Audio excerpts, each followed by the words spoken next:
Em um mundo onde cada vez mais pessoas estão se tornando resistentes à insulina, é muito importante prestar atenção a isso. Na minha opinião, qualquer coisa que aumente muito a glicose no sangue e não reduza como deveria, é uma receita para o desastre. I think you gotta have a dream. The School of Greatness. Really? Yeah. Please welcome Lewis Howes. Bem, o assunto principal dessa conversa é oferecer às pessoas ferramentas para ajudar a otimizar sua saúde, seu bem-estar, nutrição no geral. E eu acho que tudo começa com a compreensão de quais alimentos devem ser consumidos e quais não devem ser. Você perdeu mais de 30 quilos, você está com menos peso, acho que tem 8% de gordura corporal agora, você comeu as piores comidas e as melhores também. O que é que a gente nunca deve comer se quisermos ficar saudáveis e prolongar nossas vidas e viver mais?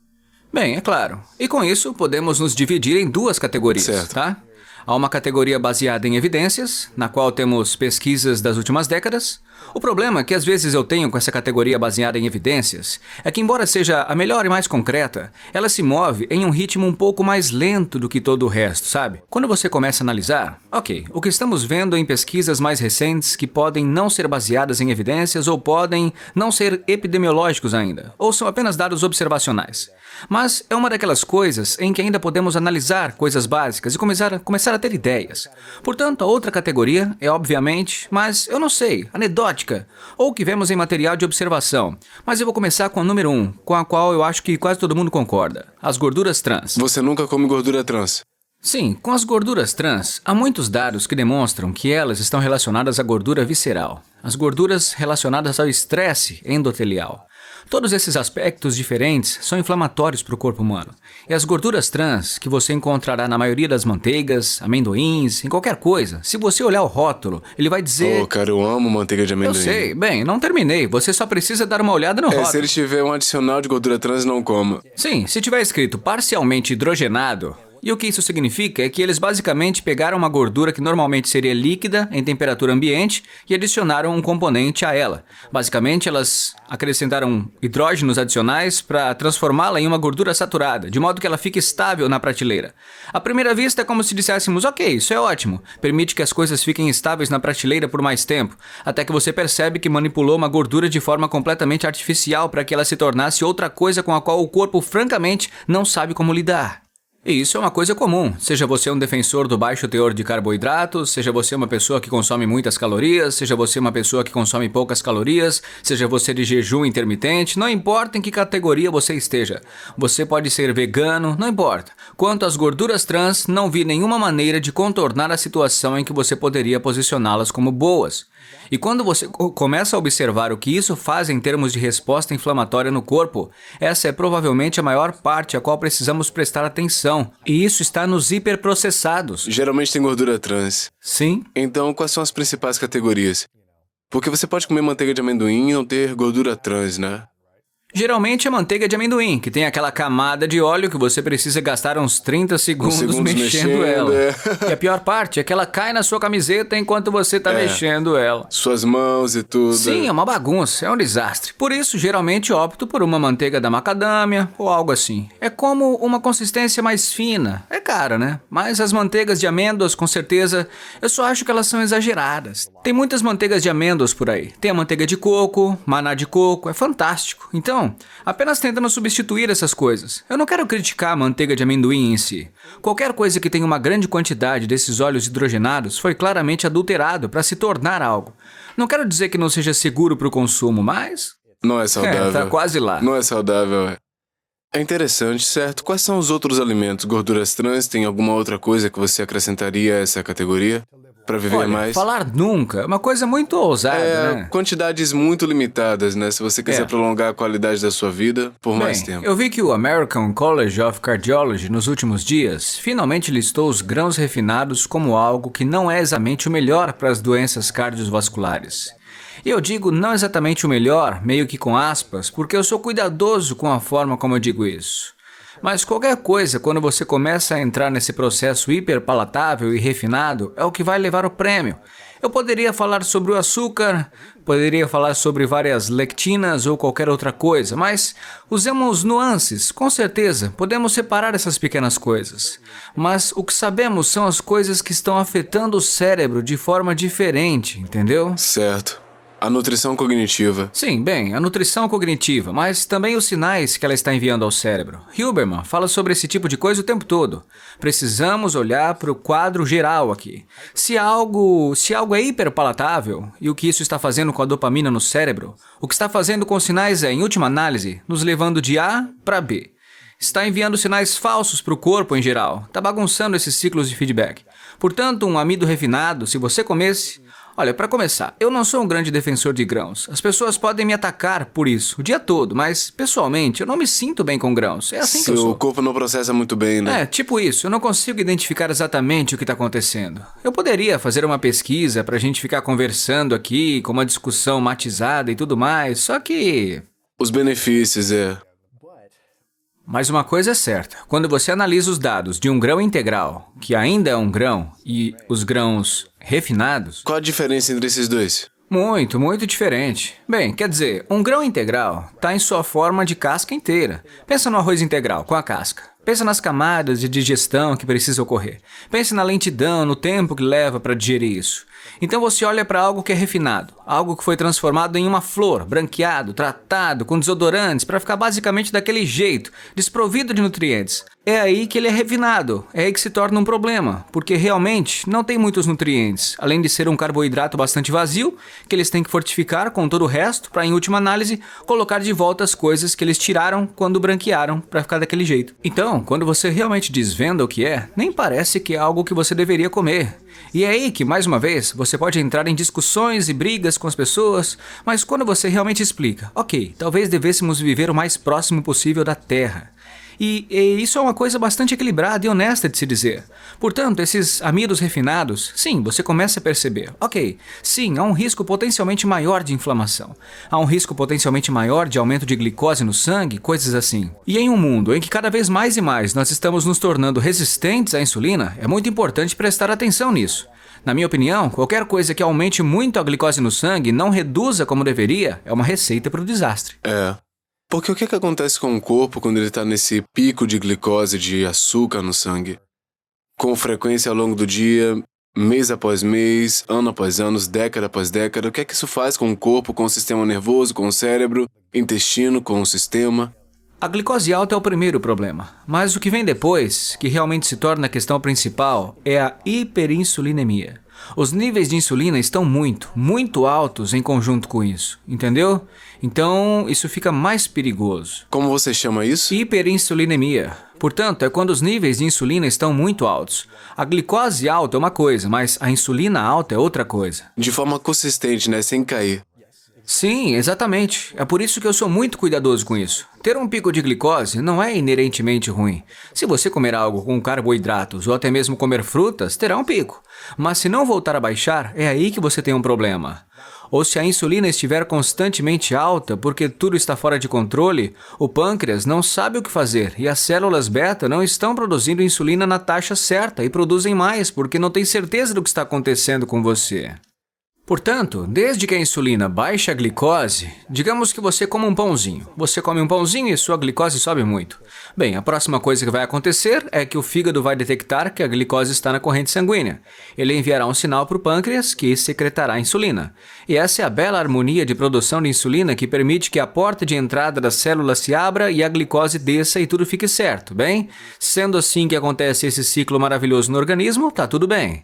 Mas, em alguém que é resistente à insulina, essa porta celular não se abre. Assim, a glicose subiu e o primeiro sinal estava funcionando. Ok, vamos produzir mais insulina. Mas o problema é que agora a célula não responde à insulina. Portanto, você está apenas produzindo mais e mais insulina para tentar resolver esse problema de glicose no sangue. Então, você tem dois problemas. Você tem a hiperglicemia e a hiperinsulinemia. E é aí que você realmente começa a ter problemas. É quando você fica obeso ou o que acontece depois? Certamente, ele pode desempenhar um papel nisso. Acho que a maior parte é a parte da inflamação. A inflamação pode levar à resistência à insulina, e a resistência à insulina alimenta a inflamação. Eu gosto de pensar nisso como uma estática, certo? Pense na estática do rádio. Digamos que você e eu estejamos falando em um rádio bidirecional e estejamos a 1 milha de distância. Se não houver estática nem interrupção de frequência, eu posso falar com você e você pode me ouvir muito bem. Mas agora, de repente, algo criou um monte de estática e estou tentando falar com você e você não está recebendo minha mensagem. Ou telefones celulares com sinal ruim. Isso cria estática no corpo. Interrompendo o sinal. É esse sinal interrompido que deixa o eixo hipotálamico hipofisário até o nível pancreático e muitos níveis diferentes no corpo. Isso não tem a ver apenas com a dinâmica da insulina. Assim, quando isso acontece, fica cada vez mais difícil enviar um sinal.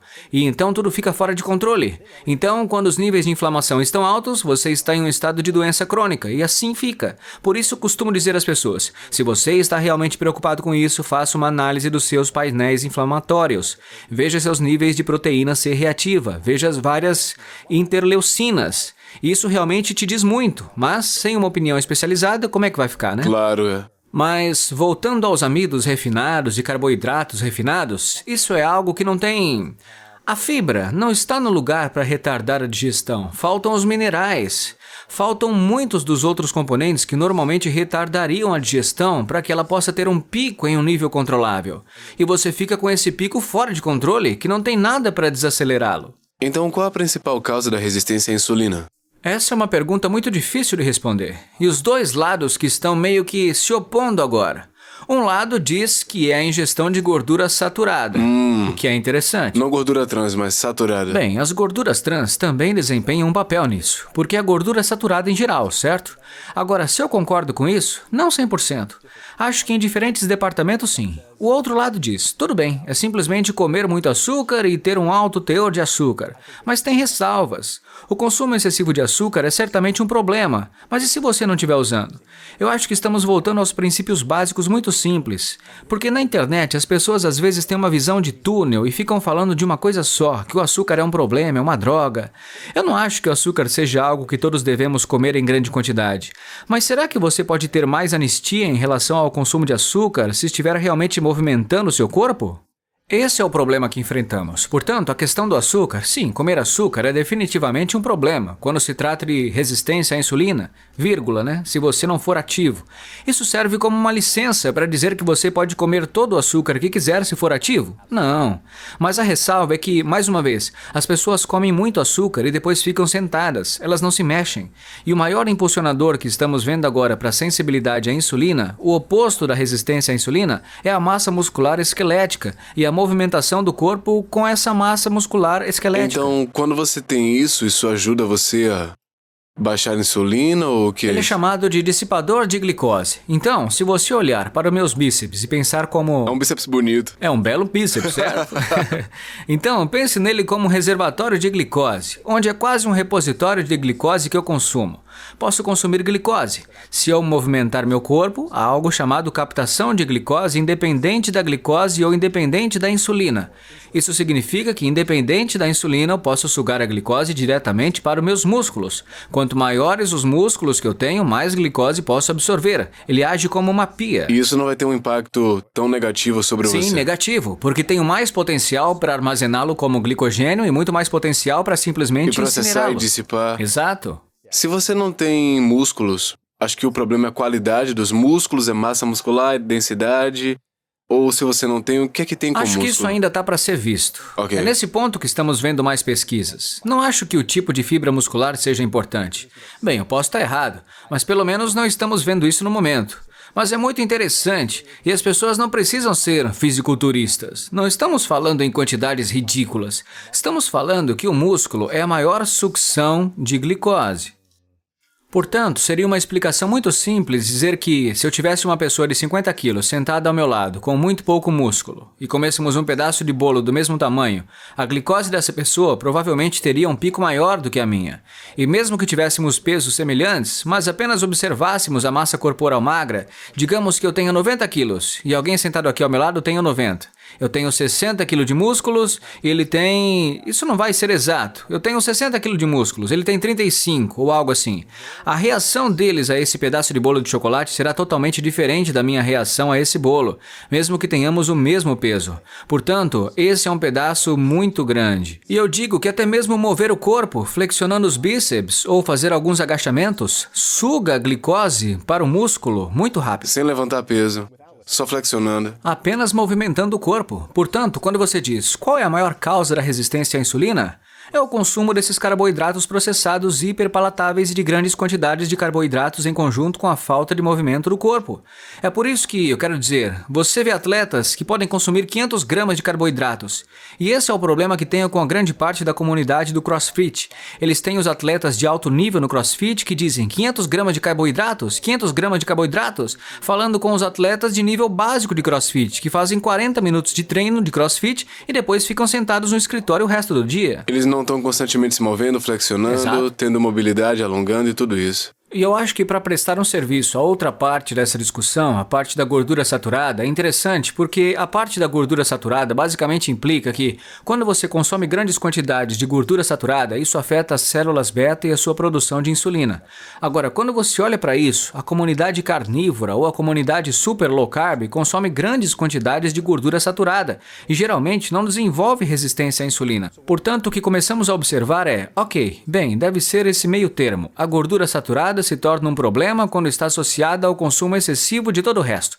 Portanto, acima de um certo ponto, a superalimentação em geral se torna um problema. Acima de um certo ponto, você provavelmente poderia comer amoras em excesso. Acima de outro certo ponto, você provavelmente poderia comer demais óleo de coco, gordura saturada. Mas existe essa linha de quando é demais? Isso é vago, mas é importante mencionar. Deve depender do tipo de corpo que cada pessoa tem. Eu tô curioso, você já usou um monitor de glicose? O tempo todo. Eu só não tô com o meu porque saí de férias. Você já testou dizer, tipo, quer saber de uma, eu vou experimentar as piores comidas, as que tem mais açúcar ou diferentes combinações de gordura e açúcar, e ver qual delas tem mais pico no meu corpo? O tempo todo. Sério? E geralmente é surpreendente. Geralmente tem a ver com... Um pedaço de pão ou algo assim? Sim, é uma loucura. Por exemplo, o arroz me dá um pico de energia altíssimo, mas se eu comer um pedaço de pizza, eu não tenho nenhum pico. Agora, há uma razão óbvia para isso. Isso me dá esperança. Comer pizza. Tem gordura na pizza que está diminuindo o consumo de carboidratos, né? Carne. As proteínas na pizza também. Então, é tudo uma questão de, ok, essa Interessante. combinação de coisas. O que novamente é muito granular, mas em geral, o consumo singular de carboidratos sem oposição causa um pico muito alto. Pão versus um sanduba de queijo e carne. Correto. Mas também temos que ter cuidado para não confiar no açúcar no sangue como o único problema. Porque se olharmos para ele como o único barômetro da nossa saúde, a gente diz, tudo bem, tá tudo bem, contanto que eu como aquele pão de massa fermentada com um monte de manteiga o tempo todo. Certo, isso não é bom, pois é. É como se eu enviasse uma mensagem errada. Mas acho que uma coisa da qual todos nós deveríamos estar cientes é a nossa dinâmica de insulina e nossos níveis de glicose no sangue. Acho que isso nos diz muito como um barômetro geral de como estamos usando o combustível em nosso corpo. É algo fundamental que a gente esquece. Eu ainda não fiz isso, mas muitas empresas que têm monitor de glicose e rastreamento já entraram em contato comigo. Eu acho que todas elas são muito poderosas no que fazem, fornecendo dados. Eu não sei, talvez eu seja um bebê, não quero deixá-los por uma semana ou algo assim, mas eu acho que isso vai me dar muito mais informação sobre tudo que eu como, porque dá todas as informações e dados sobre Sim, comida. é né? praticamente em tempo real. Então parte de mim precisa começar a fazer isso pra realmente marcar a próxima década da minha vida, pra ter certeza de que eu tô fazendo tudo que eu posso, sem ficar muito obcecado, né? É como ter um equilíbrio pra poder consumir algumas coisas, mas também ter certeza que eu tô saudável. Você recomenda isso, né? Sim, com certeza. A minha esposa se opunha muito a isso porque achava que teria que enfiar uma agulha enorme no braço ou algo assim. É Não, simples. você nem sente. Para minha esposa, isso a ensinou muito sobre quando o seu ciclo estava chegando, coisas assim, coisas malucas sobre as quais não pensamos na maioria das pessoas. Por exemplo, ok, bem, o que acontece na semana anterior à menstruação? Por que eu tô resistente à insulina agora? Nem sequer tenho comido mal e esse pêssego tá me dando um pico de insulina. Isso nos ensina que os hormônios mudam as coisas, o sono muda as coisas. Eu acho que foi isso que o monitor de glicose realmente me ensinou. Foi como eu poderia comer. Eu sou meio robótico com o que eu como na maioria das vezes. E o que eu como na segunda-feira, totalmente descansado, reage ao meu corpo de forma diferente do que eu comer na terça-feira, por exemplo, depois de uma noite de sono ruim. Comer literalmente a mesma coisa, eu poderia dizer literalmente o mesmo treino também. Eu testei isso lado a lado, cara, e é uma loucura. Ou o que o estresse faz, andar pelo aeroporto. Você não percebe isso porque está ocupado, concentrado, mas a sua frequência cardíaca geralmente dispara. Se você usa algum tipo de dispositivo vestível, percebe isso. Mas o que você não percebe é o que está acontecendo com a sua glicose. E isso te dá uma perspectiva de, nossa, as pessoas que estão estressadas o tempo todo, não é de se admirar que tenham glicose cronicamente alta. Não se trata apenas da sua dieta, mas também do seu estilo de vida. E isso te dá, novamente, apenas mais um ponto de dados. E é como todos os pontos de dados que podemos obter para nos ajudar a navegar em nossa vida. Então o que você diz é que o estresse é um fator importante e a capacidade de gerenciar situações estressantes e manter a paz sob o estresse é um fator importante para manter a saúde em vez de ficar doente ou ter mais inflamação na vida, né? É isso que você diz? Sem dúvida. Então quase parece que você pode comer os alimentos perfeitos e dormir mais ou menos umas 7, 8 horas por dia, mas se você não souber como administrar emoções e permitir que o seu ambiente, o estresse, seus relacionamentos o estressem você, sua conta bancária o sobrecarregue, isso pode afetar você e você pode ficar extremamente doente no corpo também, se você não administrar o estresse. 100%. Mesmo se você fizer tudo certo. Acompanhe seus alimentos, seus macros, faz Pode jejum, estressar mais. você seja lá o que for. Mas se você não entender como você pode conectar a mente e o coração para poder criar mais paz e curar coisas que fazem você ficar com gatilhos, então você vai ficar sobrecarregado e o seu corpo vai ficar doente. Correto. Uau. E isso pode ser percebido quando se olha para qualquer item do vestuário. Então, eu uso o anel Oura ou o monitor Whoop e muitas vezes eu estou usando um. Os dois. As pessoas perguntam, por que você usa dois? Porque eu cruzo os dados de referência. Eu não quero depender de uma única peça. Quero ver onde estão os meus denominadores comuns. E posso dizer que, com base em várias pessoas com quem conversei, atletas profissionais, militares, o que quer que seja, quando eles usam vários dispositivos vestíveis e analisamos a sua glicose contínua, vemos que, sob estresse, os padrões são muito semelhantes. É uma resposta ruim à glicose, uma resposta ruim, mais estresse.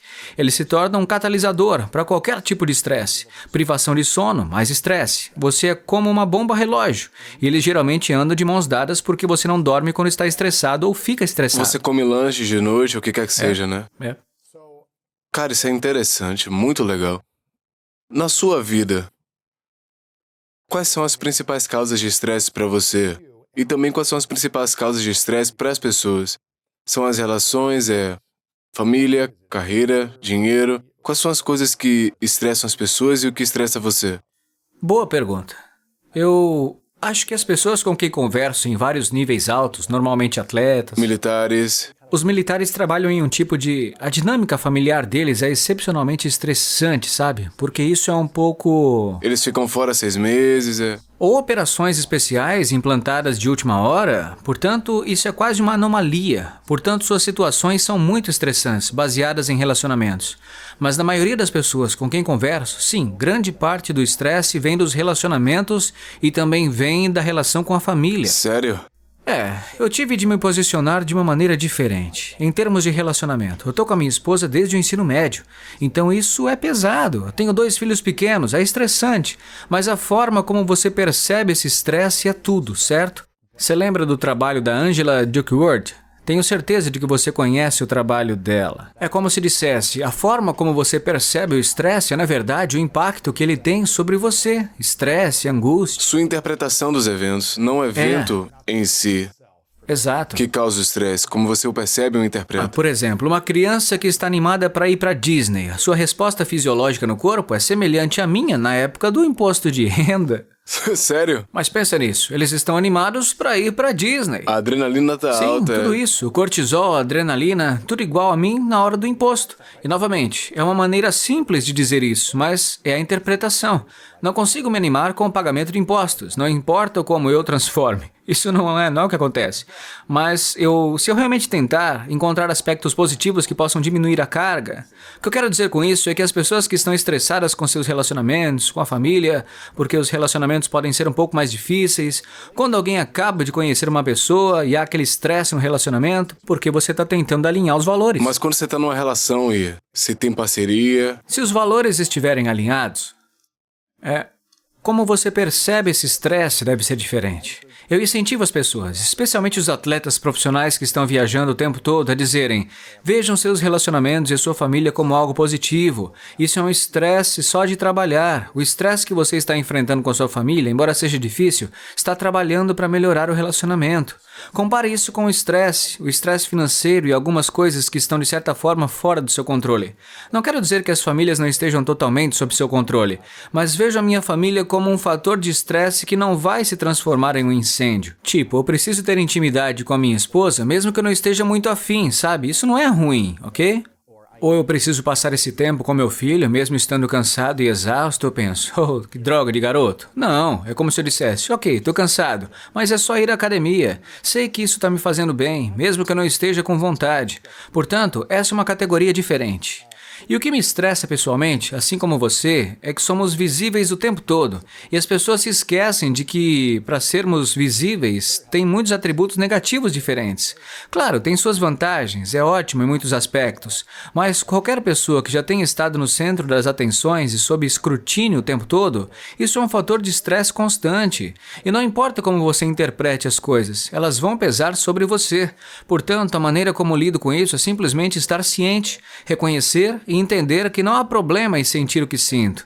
E acho que qualquer pessoa pode sentir assim diante de diferentes estresses, reconhecendo e entendendo que está tudo bem e que isso é algo temporário. Certo. Antes da gente continuar a entrevista, se você sente que não está vivendo sua vida mais autêntica, que não está se direcionando ao seu propósito e não está vivendo a vida do qual seu futuro eu ficaria extremamente orgulhoso, eu escrevi um livro chamado The Greatness Mindset e eu acho que você vai amar. Com histórias poderosas e estratégias apoiadas pela ciência e orientação passo a passo, The Greatness Mindset vai te ajudar a superar todos os diferentes desafios na vida para projetar a vida que você quer e, em seguida, transformar em realidade. Clique no link abaixo da descrição para poder obter a sua nova cópia hoje, ok? Vamos voltar para o vídeo.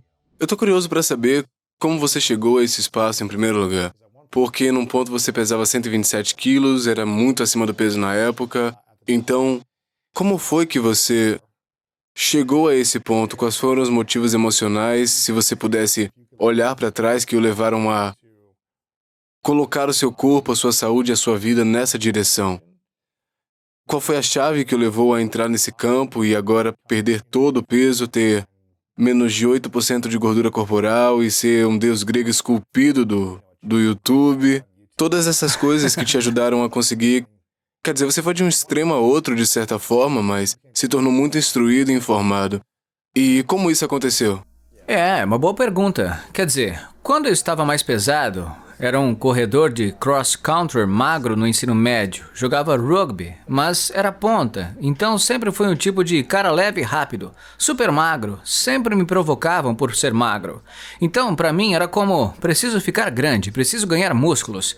Então, no último ano do ensino médio, comecei a malhar, ganhar músculos e coisas do gênero. Então eu decidi, comecei a entrar em fóruns de fisiculturismo, tipo: eu quero ser um fisiculturista, eu quero. E ganhei uma boa massa. E então eu percebi, preciso transformar isso em volume. Comecei com isso. Basicamente, o fato de eu ter ficado muito acima do peso começou com um volume que saiu do controle e se transformou em uma perda total de esperança, e continuei a comer daquele jeito até ficar sentado e ser sedentário. Naquela época, eu estava trabalhando em uma empresa de saúde. Eu era um recrutador de executivos. Quantas calorias por dia, provavelmente? Cara, eu tava chutando o pau da barraca, sabe? Comendo muita porcaria mesmo. É difícil calcular a quantidade exata de caloria. Provavelmente... 5 a 7 mil por dia. Por aí. Eu cresci sendo corredor, então sempre fui acostumado a consumir. E isso acontece com muitos atletas. As pessoas que são atletas do ensino médio... E quando você para... Eu era um exemplo perfeito disso. Deixei de ser um corredor que podia se dar ao luxo de ingerir 5.000 calorias por dia porque estava correndo o tempo todo e passei a ser um golpe da vida. De repente passei a ser responsável por minhas próprias contas. As coisas eram simplesmente diferentes. E de repente fiquei sob muito estresse. Eu trabalhava apenas com comissões, recrutava médicos, então colocava médicos em diferentes posições, em hospitais e cuidados agudos de longo prazo.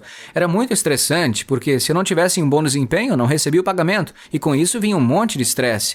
Em um momento, eu chegava a beber 8 ou 9 Monsters por dia, cara. Oh, meu Deus. Surreal. Minha saúde deixou de ser bastante decente como atleta do ensino médio para se tornar oficialmente diabético. Na verdade, pelos números. Reverti a situação muito rapidamente, porque pessoalmente eu acredito que... Não demorou muito, né? Pois é. Sim, exatamente. Mas ainda assim, o fato de eu ter chegado a esse ponto em um período de 2 anos mostra como o meu estilo de vida era ruim. Passei do auge da saúde decente, ganhando músculos, jovem, quer dizer, eu me arruinei. Eu realmente me arruinei. Eu era apenas uma receita de sedentarismo, estresse, dieta rica em açúcar. Felizmente, a única coisa que era estável era meu relacionamento. Minha esposa estava comigo desde o ensino médio e ela me amava de um jeito ou de outro, cara. Mas foi difícil. Então ela o conheceu quando você pesava 72 e depois 127. Uau, Sim, ela cara. nunca vacilou. Ela sempre me amou da mesma forma. Nunca senti que ela me tratasse de forma diferente, sabe? Provavelmente esse é um dos motivos pelos quais eu me senti capacitado. Naquele peso eu pensava, tanto faz, vou deixar meu corpo ir embora, minha esposa Ela vai te me amar. aceita, não importa o que aconteça. Sério? E, no fundo, quero dizer, eu penso nisso agora, né, retroativamente. Eu penso, ok, há 11, 12 anos atrás, quando eu estava lá, né, eu me pergunto se ela teria me pressionado mais. E isso não é falar mal dela, é dizer, será que se ela tivesse dito, ei, você tá nojento, ou algo assim, isso teria sido um catalisador pra mim? Porque eu sempre fui meio... Pra sair da relação ou pra entrar em forma? Pra entrar em forma, tipo, você precisa fazer alguma coisa. Ou ela disse isso de uma forma amorosa e compassiva, tipo, eu amo e aceito você, mas eu não vejo isso sendo bom pra você a longo prazo, eu tô preocupada com sua E na saúde. verdade ela provavelmente o fez. E eu sou uma Você daquelas só não pessoas escutou. que é como... Eu tava tão concentrado em ganhar dinheiro naquela época. Isso era apenas jovem, né? Queria impressionar todo mundo, queria ganhar dinheiro. E fico feliz por ter tirado isso do meu sistema quando eu era bem jovem, tentando correr atrás de dinheiro e deixando minha saúde ir por água abaixo. Fico feliz por ter superado isso quando tinha 20 anos, porque não acho que seria a mesma situação se isso acontecesse comigo agora. Acho que eu não teria uma resistência metabólica do meu lado como tinha quando eu era mais jovem. 100%. Interessante. Então, o que é algo sobre você que a maioria das pessoas da sua audiência não sabe? Acho que as pessoas provavelmente não sabem muito sobre como tudo foi construído, como Thomas DeLauer se tornou quem ele é. Não sou um cara que simplesmente saiu do mundo corporativo e criou um canal no YouTube. Essencialmente, tenho trabalhado por conta própria desde os 13 anos e meio de idade. E estudei em casa durante o ensino médio, porque estava trabalhando em tempo integral para ajudar a sustentar a minha mãe e coisas assim. E é como se as pessoas não percebessem esse tipo de sucesso da noite para o dia, de 10 anos de trabalho. Quer dizer, por muitos anos, minha esposa e eu trabalhamos 16 horas só para pagar as contas. E eventualmente as coisas começaram a se encaixar. Mas as pessoas não percebem a posição que os outros ocupam. Não quero nem me considerar um artista de alto desempenho por si só, porque talvez eu seja muito humilde para isso. Mas ao mesmo tempo, o que faz uma pessoa se destacar e por que ela segue a direção que segue. Então o que aconteceu com você? Era como se você olhasse para esse tipo de coisa. Eu tive tantas experiências únicas. Quer dizer, quando eu tinha 11 anos, corri a minha primeira maratona. Uau. É como... Eu fiz a minha primeira no ano passado, aos 39, então... Você foi extremo, Eu tenho pensado muito sobre isso. Quando adulto, sinto que talvez não conseguisse a aprovação de minha mãe, a menos que estivesse correndo, porque minha mãe era uma corredora. E não acho que essa fosse a intenção dela, é claro. Mas, à medida em que fui ficando mais velho, percebi o que eu queria. Tony Robbins está sempre falando de quem você desejava atenção. E eu ansiava por essa atenção. Eu desejava a atenção do meu pai, mas ao mesmo tempo desejava o amor e o apoio da minha mãe. E minha mãe era muito, ou você vai correr e fazer isso comigo, ou não vai ficar comigo. Interessante. Então, quando isso se transformou em minha vida adulta, é interessante perceber que tenho quase essa necessidade de me apresentar para ser amado. E o fato de me tornar muito vulnerável e real com essa situação é algo que me exigiu muita meditação e muitos processos para entender.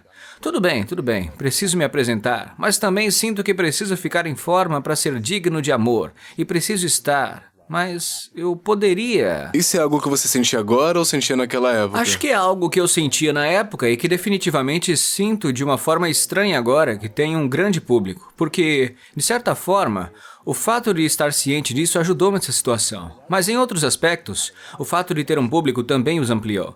Mas desde que você esteja ciente dessa situação, acho que é possível fazer com que tudo fique bem. Você pode torná-la boa. Porque, a menos que você realmente tenha experiências importantes e eventos semi-traumáticos para mudar a sua forma de pensar, alguns desses comportamentos subconscientes são difíceis de mudar, difíceis de alterar. Mas o que a maioria das pessoas faz é não perceber que isso existe em primeiro lugar, sabe? Elas não tomam consciência.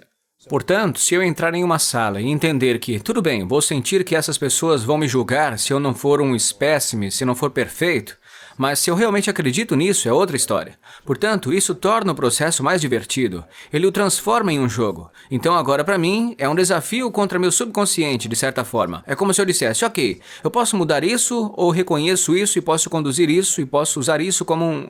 Mas será que algum dia ele irá conseguir mudar? Tenho certeza. Talvez seja necessário um catalisador, talvez seja necessário algo que me faça sair do estado de choque, mas...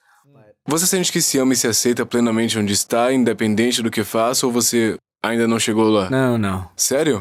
Ainda não. Tem muita coisa a ser desfeita com relação à minha infância, sabe? Coisas desse tipo. O que você acha que seria necessário para se amar e se aceitar? Essa é uma boa pergunta. Então, eu pensei muito sobre isso e realmente não sei. Eu acho que o que é mais estranho é que eu já estive acima do peso e isso não afetou a maneira como eu me via por si só. Sério? Como sua identidade? Isso não ou- afetou a minha identidade. Eu ainda era uma pessoa muito motivada. Portanto, sei que o que me motiva é o desempenho, seja nos negócios ou nos exercícios. Portanto, há algo a de se pensar sobre a minha motivação em geral.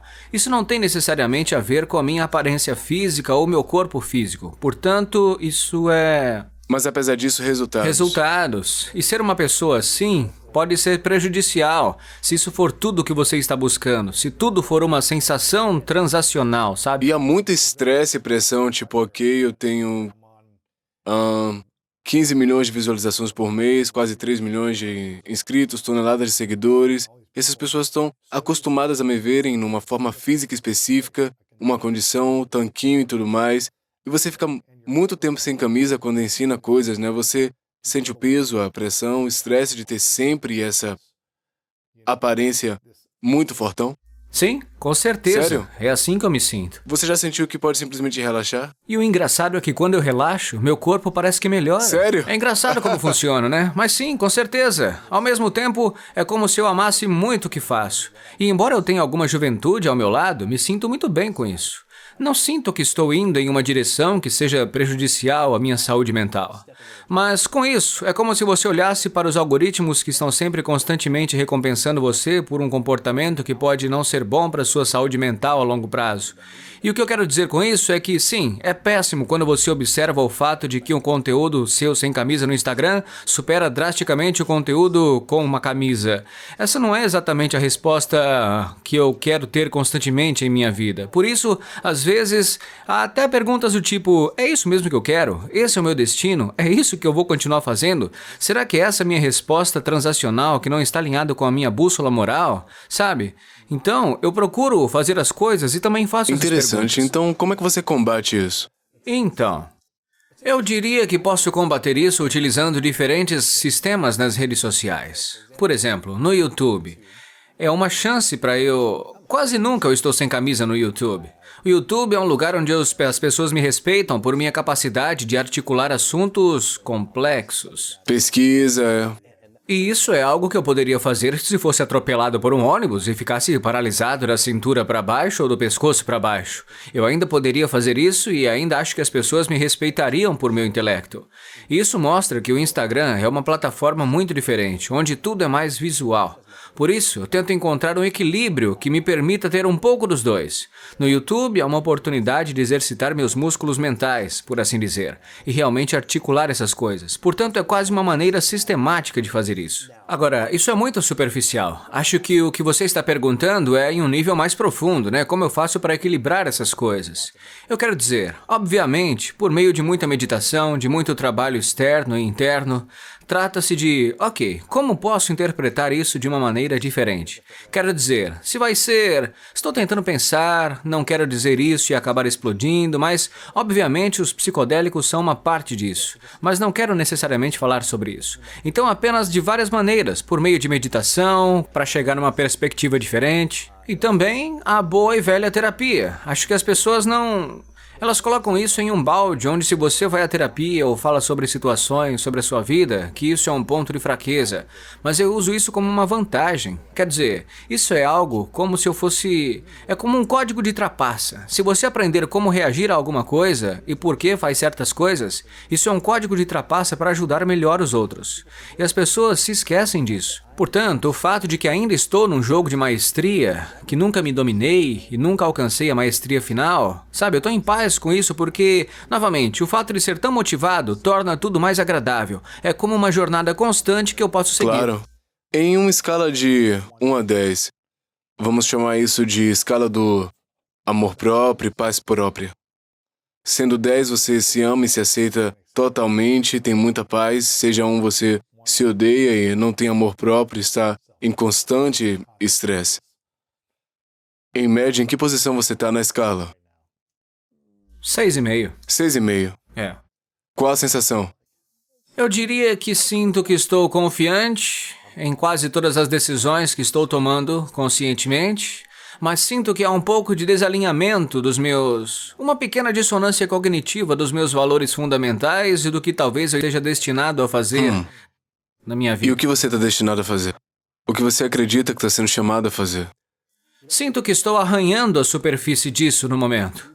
Acredito que estou destinado a ajudar as pessoas, mas sinto que estou destinado a ajudar as pessoas de uma forma muito mais direta do que a forma indireta de massa que eu faço agora no YouTube.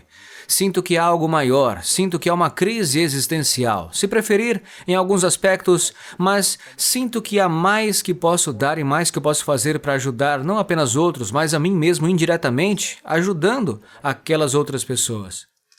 Por isso, acordo com frequência pensando, estou vivendo o meu potencial máximo?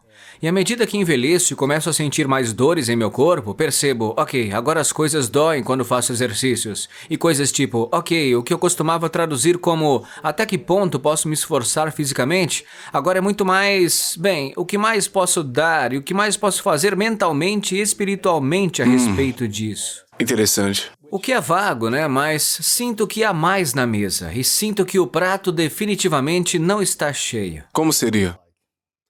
Acho que o fato de ter filhos moldou um pouco isso. Sério? Isso me ajudou a perceber que acho que há uma geração mais jovem que precisa de muita ajuda. Vejo a direção que estamos tomando, até mesmo com relação à saúde. Olho para os meus filhos e fico um pouco nervoso com isso. Eu penso, ok, bem, para que eu me sinta realizado, sinto que preciso ajudar a geração dos meus filhos. Porque não consigo me sentir confiante no que estou fazendo, ajudando as pessoas, meus colegas da minha idade, sabendo que talvez isso esteja negligenciando toda a nova geração. Isso me deu um ponto de vista diferente. Ter filhos é como ter um nível de empatia que antes eu não tinha. E será que o que estou fazendo, embora pareça altruísta, é na verdade mais egoísta do que qualquer outra coisa? Não sei. Sua empresa, sua missão, Meu sua negócio marca... é o meu ser, sabe? É. Eu sei que isso é muito profundo, mas olho para essa geração mais jovem e tenho um sentimento de descontentamento e fico pensando, poxa, eles estão sendo prejudicados com tudo o que está acontecendo na sociedade. Como eu posso ajudar nisso? Mas, no fundo, eu não sei como ajudar. Ensinar aos pais sobre como comer bem para que eles possam ensinar seus filhos a comerem bem também, né? Esse é um ponto muito bom, e tá acontecendo indiretamente, né? Certo. É como se você dissesse coisas tipo, há um sentimento consciente de que algo esteja... Tudo isso é para tentar alcançar um nível diferente de grandeza. Não é porque eu esteja analisando o que eu estou fazendo e não seja feliz com o que eu estou fazendo. É apenas... Você não está totalmente Sinto satisfeito, que né? tem mais, tem que ter. 6,5 é como um D, né? D+, Você tá certo. entende? É como um D ou algo assim. Quer dizer, você já fez essa pergunta para outros, né? Tem dias que é um 8, sabe? Tem dias que é provavelmente um 9. E se eu quiser ser analítico, provavelmente precisarei fazer uma engenharia reversa do que fez com que esses dias sejam assim. Porque quando estou mais em paz e mais feliz é quando estou fazendo mochila, quando estou no bosque, caminhando, desfrutando, apenas com a minha família, Interessante. mas realmente sozinho, na natureza. E é aí que eu consigo essa solidão. Sou muito introvertido, o que as pessoas nunca pensariam, porque estou sempre nas redes sociais, né? Mas é como se eu me recarregasse quando eu tenho, assim, essa solidão. É interessante. Se eu começar a fazer a engenharia reversa, ok, é quando eu me sinto ótimo. E o mais legal, e isso é motivador para todo mundo, é que, independentemente de eu acordar com um 6 ou com um 10, a única coisa que nunca sai do lugar é o padrão alimentar. Eu estabilizei. Acho que isso pode ser feito com qualquer pessoa. E quero fazer uma transição por um segundo, pois quero dar motivação às pessoas que se sentem assim.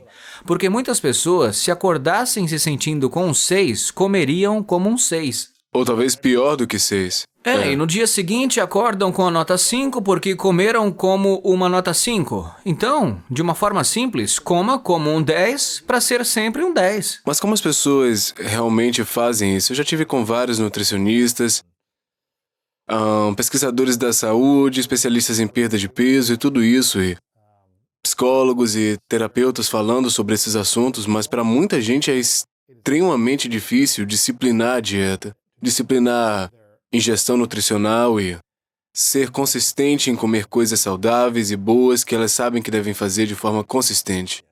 Eu sou uma dessas pessoas. Eu nunca fiquei bêbado, nunca fiquei chapado, não uso droga, não uso psicodélicos, não uso cogumelo, nada disso. Mas o açúcar é uma coisa que vai e vem em ondas, né? Em algumas semanas e meses eu sou extremamente disciplinado e minimizo o consumo. Outras vezes eu fico, eu me sinto ótimo, então isso não vai me afetar, então... E afeta. E tem sido difícil. E eu sou uma pessoa muito disciplinada, mas ainda é difícil para mim ser muito disciplinado em relação à nutrição 100%, né? Essa nutrição perfeita. Então, eu sou disciplinado. Eu estou me esforçando para obter grandeza, desempenho, resultado. Então, para as pessoas que não têm esse tipo de disciplina, como é que elas podem ser consistentes com a ingestão nutricional durante toda a vida e fazer disso seu estilo de vida e não apenas uma dieta? Sim, é uma pergunta tão boa e básica que as pessoas sempre querem trazê-la de volta ao rastreamento e coisas do gênero. Acho que isso funciona, o rastreamento funciona. Mas você está falando sobre isso em um nível mais profundo, certo? Porque sinto a mesma coisa. Posso ter o mais firme meditador, o monge com quem estou conversando, e ele ainda lutará contra isso, certo? É algo que chega ao ponto Sério? de termos tantas coisas que estão disponíveis na ponta de nossos dedos que são, assim, simplesmente... Tentações. Não está alinhado com a forma como continuamos a evoluir. A tecnologia, a produção de alimentos e o setor de alimentos estão crescendo em um ritmo exponencialmente mais rápido do que a forma como estamos mudando. Portanto, temos essas coisas disponíveis que simplesmente não deveriam. E além de se colocar em um armário e longe desses alimentos, uma câmara de eco total, você está lutando contra a tentação o tempo todo. E temos de reconhecer que o córtex pré-frontal não tem muito poder. A força de vontade Tanta força de vontade. É um recurso finito, por isso é preciso mudar sua maneira de pensar. Isso me ocorreu há mais ou menos 3 anos, quando tive uma infecção sinusal muito grave. E sempre tive infecções sinusais recorrentes, desde que era pequeno, mas tive uma que foi muito ruim, e eu não conseguia sentir o gosto ou o cheiro por 2 meses. Foi aí que eu percebi, por que eu ainda tenho vontade de comer esses alimentos? Não consigo nem sentir o gosto deles. E foi como um momento em que pensei, isso é claramente uma coisa mental. Porque algo doce atinge suas papilas gustativas, não é apenas o sabor, é o que está fazendo no cérebro. Portanto, mudar sua relação com a comida, mudar sua relação com a luta, foi algo muito importante. Eu sempre tive essa consciência sinestésica com meus exercícios. Se eu me afligisse dor e fosse uma dor positiva para o exercício, eu poderia acionar tipo um interruptor sinestésico, que eu chamava de interruptor da dor. Como você sabe, né, sendo atleta, às vezes isso é o que você faz. Às vezes você visualiza. Então, para mim, eu visualizava esse interruptor da dor. Ele estava desligado e agora eu posso me esforçar mais e ir além da minha capacidade aeróbica normal ou o que quer que seja.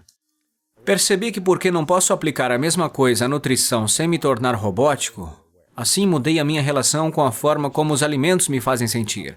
E isso exigiu, assim, sabe, muito trabalho. Então o que é que você diz a si mesmo? Qual é a conversa, o diálogo interno, a estratégia mental que você usa para poder fazer isso? Por mais simples que pareça, sempre que eu comia algo por cerca de 2 ou 3 meses, eu dizia, comida é combustível. Isso parece muito, né? Porque você não queria tirar a diversão disso. Eu ainda adoro comida, então, quando você faz isso, mas precisa se treinar para acreditar que, tudo bem, se eu estiver comendo esse açúcar, não tem problema. Mas lembre-se, isso é combustível, então... Então, se eu quiser comer, eu tenho que movimentar meu corpo, fazer uma caminhada, subir escadas, Exato. mover um pouco para poder tirar isso, né? Quando você muda a relação com a comida, não está se abstendo, está mudando a sua reação. Portanto, E eu nunca deveria tomar 1 litro de sorvete e ficar sentado, né? exatamente. É como se você fosse Como fazer de isso. manhã, no café, sei Certo. lá. Depois se movimentar o dia todo. Exato. Portanto, essa relação, quero dizer, é muito maior do que isso, mas essa relação com a comida é tudo. E muitos de nós temos uma relação distorcida com a comida. E para mim, eu já estive em extremos opostos do espectro, né? Quando eu era mais jovem, como corredor, eu tinha praticamente a categoria de distúrbio alimentar na outra direção. Tenho que ser o mais leve possível. Oh, não quero comer isso, não quero engordar, não quero. E depois fui para o outro lado, pensando, bom, já que sou gordo, vou comer então. Vai tudo, é. Então, agora é encontrar esse meio termo, mas o pêndulo provavelmente oscila muito mais em direção a como eu era quando eu era mais jovem. Tenho que me manter magro, tenho que me manter assim. Mas também reconheci que a comida ainda é uma recompensa. E sempre nos dizem que a comida não deve ser tratada como recompensa. Não recompense seus filhos com comida. A razão é que a comida sempre foi uma recompensa. Sempre foi, cara, pra gente. Você consegue a caça e a comida, você vai coletar e conseguir comida, é isso aí. É simples, certo? O que você precisa fazer é, mais uma vez, mudar a relação com os sentimentos ligados à comida. Reconhecer que esses sentimentos existem, mas fazer algo com eles em vez de simplesmente deixá-los consumir você. Se vou comer aquele sorvete, então estou ciente de que ele está fazendo em meu corpo. Eu não vou deixar que isso me faça mudar de direção, ficar deprimido e comer mais. Vou dizer, sabe de uma coisa? Essa é uma oportunidade de me movimentar mais, de me movimentar hoje e também amanhã. E isso não é ter esse relacionamento transacional novamente, porque o que você não quer fazer é dizer, vou comer um bolo agora e vou me punir indo para a esteira. Isso é exatamente a coisa errada a se fazer. Mas você diz, ok, vou comer este bolo, estou com tanques de glicogênio cheios, vou me exercitar, vou fazer o melhor exercício da minha vida, vou me divertir um pouco com isso. E ensino aos meus filhos a mesma coisa. E o fato de ter filhos realmente torna isso evidente, porque as crianças estão sempre dizendo, quero fazer um lanche, quero fazer um lanche. É como se elas tivessem 5 estômagos. Não consigo entender isso. E se elas estão buscando um Larabar, ou algo que ainda consideraria saudável, mas que tem uma quantidade razoável de açúcar, de tâmaras e outras coisas, as crianças simplesmente anseiam por isso. E como posso ensiná-las que, sim, você pode comer isso, mas devemos sair e nos movimentar? Aí eu digo para eles que é divertido se exercitar, que nós vamos nos sentir bem e vamos nos divertir. E agora meus filhos estão pensando, posso comer um Larabar? Eu quero sair e brincar. Maravilhoso. E eu digo, isso é incrível, Legal. né? Sem realmente moldá-los de forma estranha. Eu os ajudei a acender de uma faísca para entender que quando eles comem isso, e em um nível subconsciente, jovem no seu cérebro, provavelmente está formando algo que está além do que sabemos em pesquisas, onde talvez eles provem algo doce e querem naturalmente se mexer, em vez de dizer, que vergonha, que culpa, eu não deveria ter comido isso, é horrível. Não, nós vamos sair e brincar. E eu ensino isso não apenas com açúcar, mas também com as gorduras, porque acho que também é fundamental aprender que todos os alimentos são combustíveis, mas estar em contato com a forma como eles nos fazem sentir. Portanto, a maneira como mantenho essa disciplina é exatamente a mesma. É do tipo, como estou me sentindo? O que estou sentindo depois de comer isso? Eu me senti mal? Ok, então essa é provavelmente uma boa articulação do que isso está fazendo em meu corpo. E com isso ele realmente se transformou em uma alimentação intuitiva. E acho que uma ótima maneira de falar sobre como o jejum tem funcionado, certo? Porque o jejum me permitiu ter mais flexibilidade com a minha dieta dentro dos limites de uma disciplina ainda apropriada. Porque posso ligar e desligar esse interruptor com muito mais facilidade. Jejuar, não jejuar. Tem algumas coisas sobre as quais eu gostaria de falar antes de falar sobre jejum. Uma é o mantra que parece que você tinha, uma mudança mental, o mantra de que a comida é combustível. Isso é algo que você pensaria antes de tomar uma decisão sobre o que comer? Não, Você estava só vendo quando algo? comia. Enquanto comia. Então não estava ajudando você a tomar uma decisão. Tipo, ok, tá uma barra de chocolate, eu vou decidir se isso vai me ajudar a me abastecer de forma positiva ou negativa. Não, tem que ter muita força de vontade. Ok, então você ainda comeria barra de chocolate se quisesse ou se precisasse. Sim, e claro, isso estava acontecendo há 3 anos e meio, então as barras de chocolate não estavam mais na equação. Mas, dito Uma isso... maçã ou algo do gênero, qualquer porque coisa. eu teria vontade de comer frutas ou algo assim. Mas, exatamente, enquanto estou consumindo é como se estivesse tentando ensinar meu corpo a entender essa visualização. Você conhece o poder da visualização, obviamente, apenas de si mesmo e dos convidados que você teve. É como se essa visualização ao comer algo pudesse ser tão poderosa quanto. Então você diria isso enquanto você mordia maçã ou o que quer que seja, tendo uma conversa interna de que comida é combustível? E então ter um relacionamento positivo com algo antes poderia ser visto como negativo. É isso que eu tô ouvindo? É isso que você diz? Ou... Exato. E treinar o seu corpo a apreciar a comida e dizer, ok, eu vou agir, movimentar meu corpo depois que eu coma isso vai ajudar e não me machucar. Eu não preciso me sentir envergonhado por ter comido isso, é mais ou menos assim? É. Porque as pessoas comem algo e ficam bem porque o gosto é bom, mas depois ficam envergonhadas. É. Isso não ajuda porque eles precisam tomar mais daquilo para ter uma boa sensação e depois ficam com vergonha de novo. Exatamente. E continua Porque o o que está ciclo. acontecendo aqui é muito diferente do que está acontecendo aqui. Em nosso mundo, obtemos essa gratificação instantânea da comida, especialmente a tradução de... Vejo uma correlação direta com o tempo que passo navegando nas redes sociais e meu vício em meu telefone. Uma correlação direta com o quanto anseio por lanches e coisas desse tipo. Então é tudo parecido. Interessante. É o mesmo disparo. É como se fosse a mesma coceira de dopamina que precisa ser coçada. E da mesma forma que fico viciado em olhar o celular ou verificar e-mail, isso geralmente está relacionado ao grau de dependência que tenho da comida naquele momento. Mas você não diz simplesmente, vou resistir à vontade de verificar meu e-mail, vou resistir à vontade de checar. Às vezes é preciso. Qual é a resposta? Muitas vezes você verifica o e-mail logo pela manhã, recebe um e-mail negativo e isso o atinge. E você pensa, é assim que eu vou começar o meu dia? É isso que eu vou fazer? Que se dane! E esse é o seu catalisador. Mas a comida, você come uma barra de Snickers e se sente muito bem aqui em cima, sabe? Parece certo. É incrível, tipo, É como se dissessem, essa foi uma ótima decisão, Luiz. Você fez a coisa certa. E a sua barriga fica tipo, por que eu tô fazendo essa digestão estranha e agora eu tô me sentindo letárgico? E você sai, se movimenta e tenta fazer algo com isso. E sim, você terá algum combustível, mas vai pensar, sabe de uma coisa? É muito louco. Não me senti tão bem quando eu comi aquela maçã. E aí você começa a criar essas coisas internas, sabe? Eu quero te fazer uma pergunta sobre gordura, porque eu sinto que... Qual a estatística agora? 40% dos americanos estão obesos? É a estatística? Algo entre Sim, 40... mais ou menos isso. Tá Por aí, muito né? louco. Provavelmente 3% dos americanos têm six-pack, eu não sei qual é a porcentagem, mas... Eu não acho que as pessoas devam ter o objetivo de realmente tentar ter o tanquinho. Não sei se é o melhor caminho para o seu estilo de vida. O que me interessa são os resultados e desempenho. Eu acredito que o processo e a jornada diária, a tomada de boas decisões todos os dias, a adoção de bons hábitos e os resultados se encarregarão de si mesmos, né? E você vai se sentir melhor, vai parecer melhor no geral. Se você conseguir um six-pack, massa, mas... Se não tá bom também. Mas digamos que você pudesse me dar um processo de 5 passos para alguém que tem 15 quilos de gordura. 10 a 15 quilos de gordura. E a pessoa pensa, quer saber? Pelo menos uma vez na vida eu quero ter uma barriga lisa. Talvez ela não fique super definida e com menos de 8% de gordura corporal, mas com 12%, 10%, chegando perto disso. E de tudo que falamos sobre essa questão de sono, estresse emocional, nutrição, ainda não falamos sobre calorias gastas ou levantamento de peso, coisas do gênero, mas outras coisas sobre as quais conversamos. Se você pudesse dar um processo de 5 passos, digamos, essas seriam as 5 coisas fundamentais para você perder esses 15 quilos de gordura na barriga, então, o que você diria? Qual seria o processo? Sim, eu diria, e já falei sobre isso antes, que o primeiro passo é ter intervalos bem claros e definidos entre as refeições, quer você esteja fazendo lanches ou não.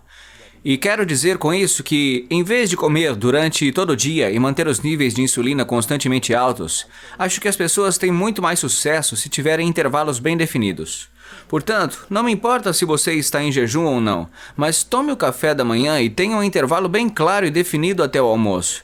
Faça um intervalo bem claro e definido até o jantar. Permita que os níveis de insulina voltem a baixar e que os níveis de glucagon subam para que você possa realmente entrar em um processo de queima de gordura entre as refeições.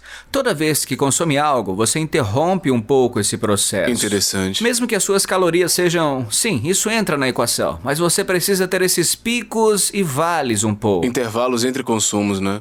É. Agora você pode beber água, chás, cafés, outra coisa? Com certeza. Qualquer coisa com caloria zero. Zero Quer calorias. dizer, sim, as pessoas naturalmente comerão menos se fizerem isso também. Mas acho que temos que pegar pequenas partes da equação de calorias e pequenas partes do modelo de insulina de carbono e mesclá-las, em vez de ter esses dois campos que são amplamente opostos. E aí que eu digo, isso parece ser um reconhecimento igual, dedicado e cuidadoso de ambos os lados. Você provavelmente vai comer menos fazendo essas refeições bem definidas, mas também está levando em conta que os níveis de insulina estão voltando a baixar bem. Seria a primeira coisa. Ok, passo 1, ok. A etapa número 2 é muito semelhante, mas eu diria para fazer um intervalo mínimo de 12 horas entre a última refeição do dia e a primeira refeição do próximo dia. Ok, o jejum mínimo de 12 Não horas. chega a ser um jejum. Durma e não coma depois das 8. Exatamente. Ok. Acho que há uma razão pela qual você faz exames de sangue após um jejum de 12 horas, né? As coisas tendem a voltar à homeostase. Se dê a chance de voltar a esse equilíbrio. Tem muitas razões pelas quais isso é benéfico. Os níveis de insulina diminuem, a sensibilidade à insulina melhora muito, os alimentos ingeridos no café da manhã serão mais aproveitados e bem absorvidos. Então, isso leva à terceira etapa. Faça um café da manhã como um rei, almoce como um príncipe e jante como um pobre. Assim você vai diminuir a quantidade à medida em que o dia avança. Portanto, refeições maiores pela manhã, se você não estiver em jejum, sobre as quais falaremos mais tarde. Se não estiver em jejum, fazer uma refeição maior pela manhã geralmente é melhor. Se observarmos as pesquisas, fica muito claro que as pessoas que tomam um café da manhã melhor acabam almoçando e jantando menos naturalmente. Porque ficam saciados, né? Sim, isso não significa que você deva comer uma caixa de frutas no café da manhã. Com isso, vou encaixar uma peça um pouco diferente que meio que coincide com isso. Teve um estudo genômico médico da BMC, provavelmente um dos meus estudos favoritos, que demonstrou que você pode ter um teor mais alto de gordura pela manhã porque acaba começando o dia com músculos mais sensíveis à insulina e células de gordura menos sensíveis à insulina. Isso significa que você tem menos probabilidade de armazenar gordura pela manhã e dessa forma começa o dia com refeições mais gordurosas e mais densas em calorias. Então, talvez bifes e ovos, mas sem aquele monte de carboidrato hiperpalatável. Algo que seja denso em termos calóricos. E com o passar do dia, diminua as calorias. Os carboidratos têm menos calorias do que as gorduras, embora aumentem a glicose e a insulina. Não há problema em tomá-los à noite se não estiver exagerando. Portanto, muitas vezes o que eu faço é tomar um café da manhã com mais gordura. Eu como bife e ovos no café. Sou fã daquele tipo de mistura que o Joe's Scramble faz. Isso é muito com bom, um pouco cara. de queijo de cabra, um pouco de queijo feta para ficar bem mediterrâneo. E isso é muito rico em gordura, por isso é denso em termos calóricos. Acaba tendo cerca de 800 calorias. Depois, no decorrer do dia, um almoço um pouco menor. E se eu comer carboidratos, eles geralmente são atribuídos para o período da noite. Isso não significa que estou comendo bolos e tortas. Significa que talvez eu coma algumas lentilhas. Talvez eu coma algo mediterrâneo. Então isso irá naturalmente ser menos calórico, sabe? Vai descendo assim. Como é o café da manhã como rei, almoço de príncipe, Jantar janta como um pobre. Como pobre, ok. É. Isso é tipo uma sabedoria antiga, sabe? Como se fosse um ditado. Jantar pequeno. É. Eu sou em grande parte mediterrâneo, né? Principalmente italiano, então é como se olhasse pra trás e minha avó dissesse. Ela sempre fazia esses jantares leves, né? Esses pequenos jantares. Tipo, você observa muitas culturas mediterrâneas, com exceção de quando fazem grandes banquetes, né? E outras coisas para eventos especiais, mas na maioria das vezes eles fazem jantares pequenos. Eles fecham tudo logo após o jantar. Talvez tomem um pouco de café ou o que quer que seja e vão dormir. Então você passa para a quarta etapa, que é sua dieta deve otimizar seu sono. Isso é algo de que falamos no início, mas a melhor maneira de otimizar o sono sem se aprofundar muito no que está estressando e causando esse tipo de batalha interna que o mantém acordado é cortar a comida algumas horas antes de dormir, o que geralmente é muito poderoso para as pessoas, sabe? E isso coincide muito bem com tudo que eu tô falando. Se você tá fazendo esses intervalos de 12 horas entre o jantar e o café da manhã, quanto mais cedo você jantar e parar de comer, mais cedo poderá tomar o café da manhã do dia seguinte. Se você parar de jantar às 18 horas e às 6 da manhã, já vai estar pronto para comer de novo. E é provável que você não saia da cama às 5h59 e vai comer imediatamente às 6 horas. Não. Então acabará jejuando mais. E você não precisa ser um jejuador intermitente. Você está naturalmente entrando nessa categoria. Ok. E o número 5? O número 5 é algo que você puxa o acelerador ou acelera ocasionalmente. Você quer temporariamente. Quando é hora de realmente puxar essa alavanca. Reduzir temporariamente as gorduras e depois aumentá-las de novo. Então essa é a minha alavanca. Se eu estiver seguindo todos esses 4 princípios de estilo de vida e as coisas estiverem funcionando, mas não tão rápido quanto eu quero, o que eu farei temporariamente é reduzir as gorduras da dieta, mesmo que eu tenha baixo teor de carboidratos, certo? Parece loucura? Não é, mas depois eu as incluo novamente quando o peso começa a diminuir. As pessoas se esquecem que mesmo que você esteja fazendo... Eu sou em grande parte um cara com baixo teor de carboidratos, por isso às vezes sou criticado por dizer isso, mas as gorduras ainda são densas em termos calóricos. Portanto, é a alavanca mais fácil de puxar, do ponto de vista do volume de alimentos, para reduzir drasticamente as calorias muito rapidamente e depois poder trazê-las de volta. E então, no momento em que você volta a consumir, o seu corpo pensa, que droga, voltou a engordar. Não é divertido. Tem pesquisas que comprovam que manter as calorias moderadamente altas e depois ter quedas agressivas a curto prazo, como reduzir as gorduras, diminuir as calorias por alguns dias e depois voltar a aumentar, pode ser muito eficaz. Provavelmente por isso que o jejum funciona bem para muitas pessoas que fazem sem saber. Elas dizem, tô comendo normalmente 6 dias por semana e depois faço um jejum de 24 horas...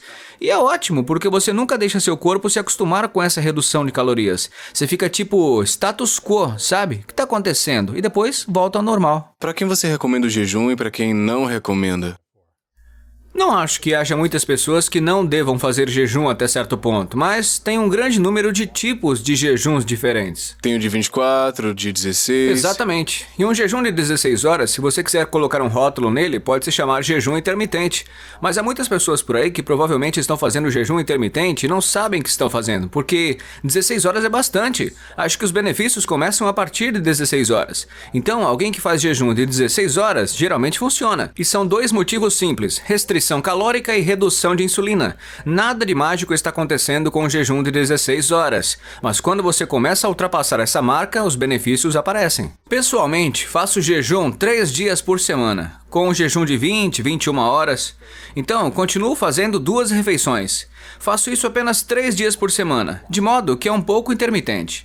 Não consigo pensar em muitas pessoas que não teriam sucesso fazendo isso, porque quase todo mundo que acha que não conseguiria fazer pode ficar com fome nas primeiras vezes, mas depois disso é moleza. Agora, as pessoas que têm problemas com hipoglicemia têm que estar consciente disso, né? Dito isso, com toda a isenção de responsabilidade, que eu não sou médico nem nutricionista, mas mesmo as pessoas que estão lidando com hipoglicemia muitas vezes fazem com que seus corpos se ajustem a períodos de tempo sem comida, e é realmente uma coisa boa, porque isso ensina o corpo a utilizar fontes alternativas de combustível, para que não dependam dessa oscilação de glicose. Tem pessoas que, se forem muito ativas, talvez não funcione para você. Alguém que esteja fazendo um trabalho manual maluco, tipo construção civil. Tenho certeza que há diferentes situações, condições clínicas, que pessoas não devem tomar um jejum. E nesse caso sim, consulte o médico. Mas no que diz respeito a pessoas em geral, não consigo pensar em ninguém que não se beneficiaria com isso. Mesmo que seja apenas mentalmente. Talvez tenha uma faixa etária de menos de 10 anos, você não tá... Ou acima acima de 70 ou algo assim, né? E como estávamos falando sobre longevidade no início, é um equilíbrio. O que não é muito comentado, mas é muito importante. É o yin e o yang do jejum para longevidade, mas sem ir tão longe a ponto de prejudicar a massa muscular. Exato. E para alguém com mais de 70 anos, essa é uma linha muito tênue, porque você terá uma taxa maior de catabolismo e de degradação muscular. Se você começar a fazer jejum agressivo acima dos 70 anos, onde está a linha de retorno decrescente, em que você está realmente esgotando a massa muscular, que na verdade é extremamente benéfica para mantê-lo vivo. E também o mesmo acontece com uma pessoa mais jovem, que está em um estágio crítico de desenvolvimento, em que tudo está funcionando em alta velocidade e você não quer interromper isso. Mas novamente, quantas culturas têm de sair e caçar para comer e seus filhos não recebem comida até. Portanto, do ponto de vista da isenção de responsabilidade, eu não acho que as crianças devam jejuar, mas quem sabe? Claro, claro. Qual é a sua posição a respeito de malhar, queimar calorias? Eu acho também sobre consumir menos ou o tipo certo de calorias para perder peso e desenvolver massa. Essa é uma questão interessante, porque o déficit em geral é muito vago. Porque se você perguntar a qualquer pessoa da comunidade de nutrição, a maioria dirá, sim, o que importa é o déficit calórico. Mas há duas maneiras de se obter um déficit.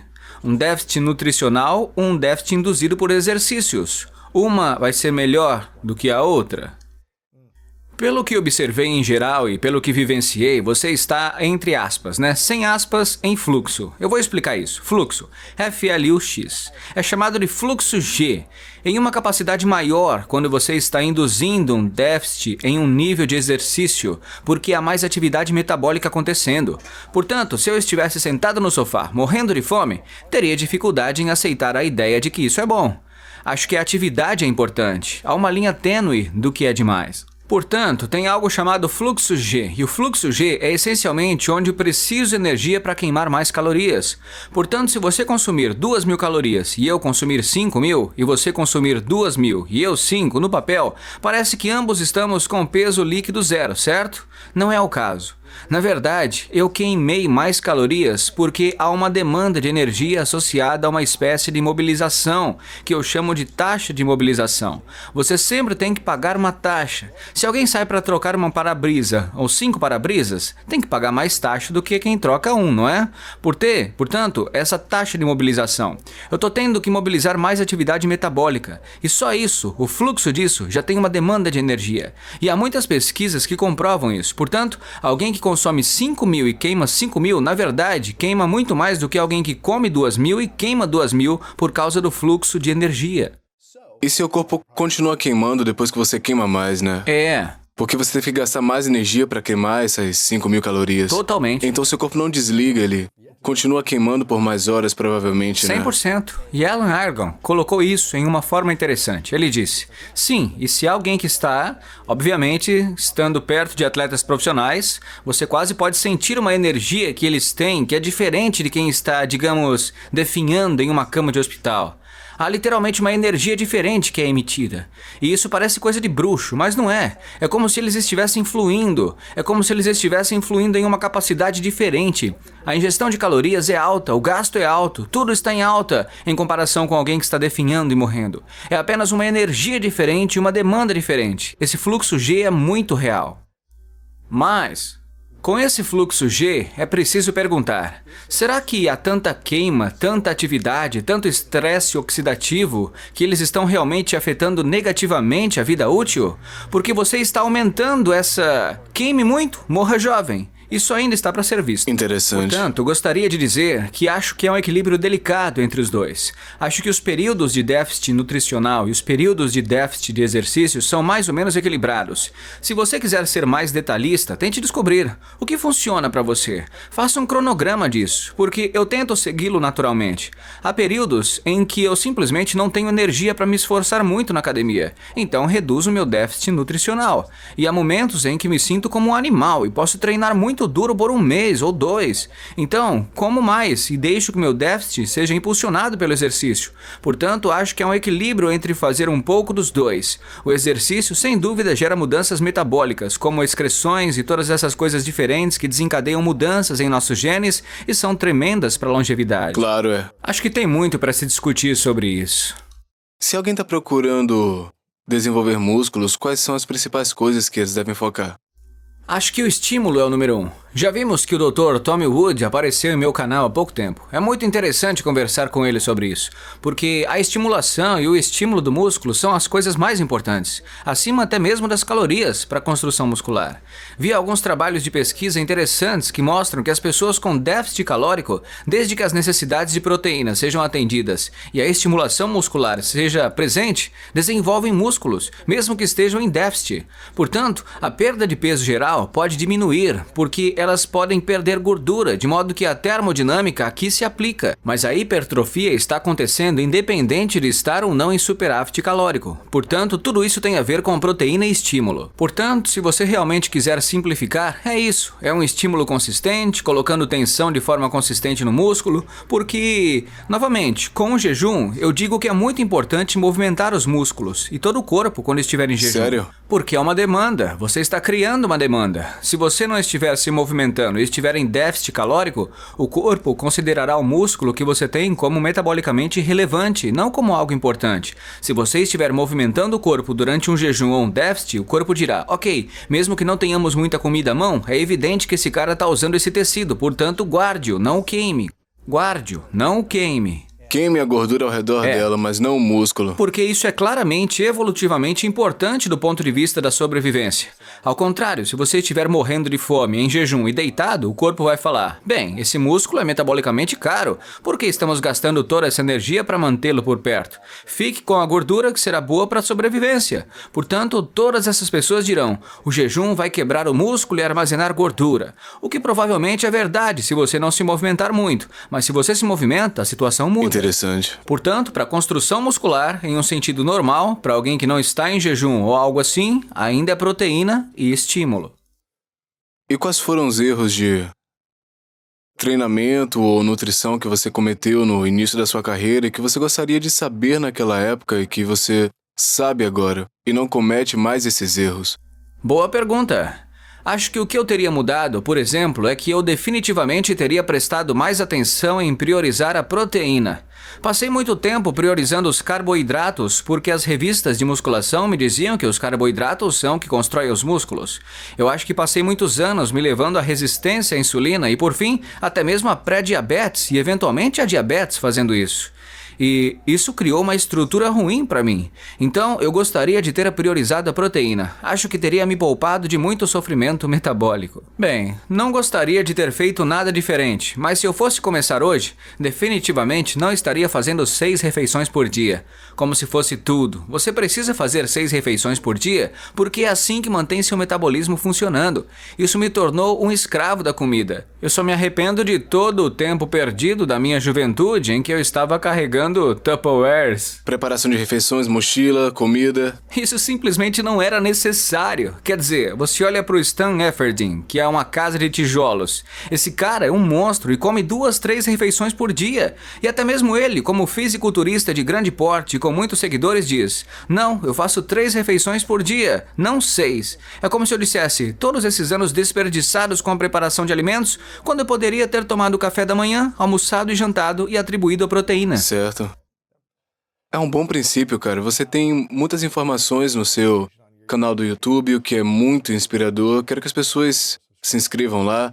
Thomas Delaware, oficial no YouTube. Você tem quase 3 milhões de inscritos, Agora estamos né? com 3.3. 3.3? Tá crescendo. É preciso atualizar a bio. 3.3, 15, 20 milhões de espectadores por mês. Então, confiram o YouTube dele. É youtube.com/ThomasDelaware oficial. Também você está em todas as mídias sociais, né? TikTok, Instagram, coisas assim. De que forma mais a gente pode te ajudar se a gente quiser saber mais sobre como otimizar a saúde? Acho que as pessoas poderiam me ajudar votando com seu dinheiro no supermercado. Parece meio estranho, né? Mas o fato é que quanto mais as pessoas comprarem alimentos saudáveis, isso mudará o setor. Isso vai mudar a mídia. Isso vai mudar tudo. Isso me ajuda porque no final das contas, estou produzindo vídeos e obtendo visualizações. Se as pessoas estão se interessando por isso, isso vai acabar me ajudando, porque a coisa vai virar um ciclo. Mas vai ajudar a todos também. Se estivermos comendo e pensando com mais clareza, estaremos tomando melhores decisões como sociedade. Não estando tomando decisões com cérebros inflamados e embaçados. É como se disséssemos, por que você faria isso? Assim como tomar uma decisão quando você está sem dormir, simplesmente não faz sentido. Portanto, essa é a melhor maneira de as pessoas me ajudarem. Quer dizer, não quero que você vá ao meu canal e assista meus vídeos porque isso me ajuda. Quero que você tome decisões importantes em sua vida. Lindo, cara. Eu quero agradecer você antes de fazer as perguntas finais. Eu quero te agradecer, Thomas, pela transformação que teve. Eu acho que é difícil passar pela transformação que você teve se você está condicionado a consumir e comer as coisas que você fez e muita gente faz. Então, o fato de você ter sido a cobaia para se transformar e chegar ao nível de saúde que você se encontra é bem inspirador. Também quero te agradecer pela sua real capacidade de ser um 6,5 na escala de amor próprio e saber que ainda há coisas que você pode melhorar, trabalhar e refletir emocionalmente sobre o seu passado que vão te dar apoio e vão otimizar ainda mais a sua saúde. E a sua relação consigo mesmo também. Então eu te agradeço por sua sinceridade nessa conversa e a sua honestidade também. E essa é uma pergunta que eu faço a todo mundo no final, se chama as 3 verdades. Imagine que é o seu último dia na Terra, daqui a muitos anos, você pode viver o quanto quer, mas por alguma razão tem que encerrar a sua vida. Você realiza tudo que quer, mas você tem que levar todo o seu conteúdo com você. Então tudo que você disser, criar ou divulgar no mundo, seja em áudio, escrito ou vídeo, vai para um outro lugar quando você morrer. Então ninguém tem mais acesso às suas informações, à sua mensagem, mas você pode deixar para trás uma mensagem final com 3 lições, 3 coisas que você sabe que são verdades a partir do que experimentou na vida, e isso é tudo que a gente vai ter para se lembrar de você e suas lições. Quais seriam suas 3 verdades? A primeira seria: lembre-se de que é assim que você está se sentindo agora e pronto. Porque eu digo isso a mim mesmo o tempo todo e isso me traz de volta à vida. Se estou sofrendo, se estou triste, é assim que eu estou me sentindo agora. Não é assim que eu estou me sentindo daqui 5 minutos. Não é assim que eu estou me sentindo daqui 10 minutos. Tudo bem, isso é agora, ok? A próxima é um pouco mais clichê, mas abrace a sua família com frequência. É só isso que você pode fazer por si emocionalmente, sabe? Sem culpa. A culpa desaparece. Sem mencionar a ocitocina e todas as coisas metabólicas e hormonais diferentes que acontecem. Apenas abrace sua família e valorize ao máximo que puder. Porque uma coisa que aprendi, mesmo em meu pouco tempo aqui na Terra, é que me sinto melhor quando abraço meus filhos, eu me sinto melhor quando abraço a minha esposa, portanto é isso. E acho que a minha mensagem para os homens, em especial, é que é mais masculino estar bem com suas emoções. É mais masculino e requer mais confiança e masculinidade estar bem com isso do que mascarar isso e fazer uma encenação de durão. O verdadeiro ato de durão é ser capaz de ser verdadeiro consigo mesmo. Olhar-se no espelho e reconhecer quando está triste, quando está feliz, quando está fazendo besteira e aplicar isso à sua vida, ao contrário de colocar um véu e deixar isso pra lá, sabe? Seja honesto consigo mesmo. Faça as coisas com coragem. Isso é ótimo, cara. Última pergunta, Thomas. Qual a sua definição de grandeza? Minha definição de grandeza é deitar a cabeça no travesseiro todas as noites, sentindo que naquele dia você deu tudo de si. E você pode descansar a cabeça no travesseiro sabendo que o que você coloca no mundo é exatamente o que você gostaria de receber. Então eu me levanto. Obviamente vou ao banheiro, bebo um pouco de água. Acredito que se hidratar seja muito importante. Bebo um pouco de água. Em seguida, a camada fundamental da saúde é ajustar seu ritmo circadiano.